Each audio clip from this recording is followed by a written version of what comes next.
আলহামদুলিল্লাহ, আপনাদের দোয়া এবং ভালোবাসায় গাইস আমি ফেসবুকের টাকা দিয়ে বাড়ির কাজ আবারও চালু করে দিয়েছি। আমি ফেসবুক থেকে এত বেশি টাকা পাইছি যার কারণে 2 তালা ভিত্তি দিয়ে ফেলেছি। না কি কও মিস্ত্রি ভাই?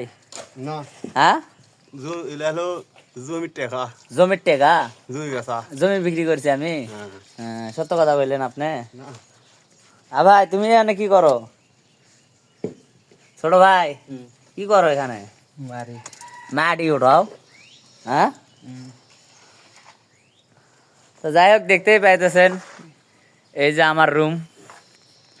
এখানে 1টা 2টা 3টা, ওই পাশে আছে 3টা 6টা। এই যে আমার যুগালি বাবুরা কাজ করতেছে, মিস্ত্রি সাহেবেরা ওই জায়গায় রড বাঁধতেছে। যাই হোক দূরে আছে, দেখানো যাবে না। তো আপনাদের দোয়া এবং ভালোবাসা, আপনারা প্রতিনিয়তই বলেন যে শাকিল ভাই আপনি তো ফেসবুকে কাজ করেন, টাকা পয়সা তো অনেক ইনকাম করতেছেন, তা টাকাগুলো কই রাখতেছেন? তো দেখুন আমি টাকা কোথায় রাখতেছি।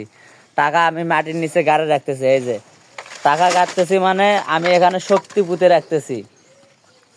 অনেকেই বলে এটা বাড়ি করতে এত টাকা খরচ হয়। আসলে ভাই মাটির নিচে যাই টাকা পুঁতে থই তাই জানে কত টাকা খরচ করে একটা বাড়ি ঘর তৈরি হয়।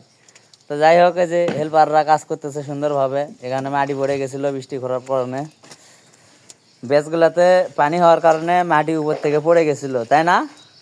সেলাই ক্লিয়ার করলা?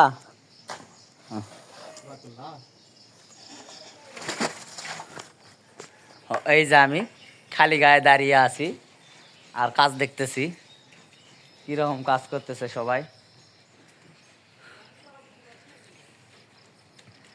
তো যাই হোক, এরকম বেশি বেশি করে ভালোবাসা দিবেন। আপনাদের দোয়া এবং ভালোবাসায় আমার ভিডিওতে খুব বেশি একটা ভিউ হয় না, 1000 বেশি প্লাস ভিউ হয়।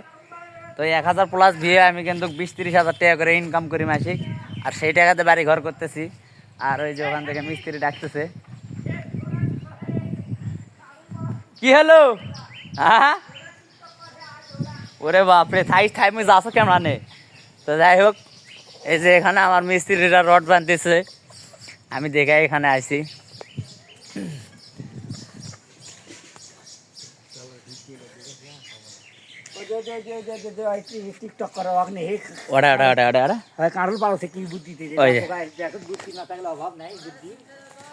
তো দেখুন গাইস, আরো একটা দৃশ্য আপনাদেরকে দেখাই। মানে এই মুরব্বী চাচার কি বুদ্ধি, কিভাবে কাটলে গাছে চড়তেছে তিনি। আচ্ছা, কোথায় চড়তেছেন আপনি? কাটলে গাছে কি করার জন্য? কাটল পারবেন? সত্যি কাটল পারবেন? তো এটা কি কি বুদ্ধি আবিষ্কার করেছেন আপনি, কোথা থেকে? এটাতে গাছের সরে কাটল পারবেন? তো গাইস দেখেন কি একটা বুদ্ধি আবিষ্কার করছে উনি। এটা মনে হয় ভাতের সাথে পেটের ভিতরে রাখছিল, সেটাই বার করে আজকে কাজে লাগাইতেছে। তো এই যে উপরে আমরা দেখতে পাইতেছি কাটল গাছ। তো পদ্ধতিটা কিভাবে এই বয়স্ক লোকটা খাটাইতেছে, আপনারা বাড়িতে বসে এরকম পদ্ধতি দিয়ে গাছে উঠতে পারবেন খুব তাড়াতাড়ি। দেখেন এই যে মই নাই, তাতে কি হয়েছে? মই কিন্তু নিমিষের মধ্যেই তিনি বানাই নিছে। এই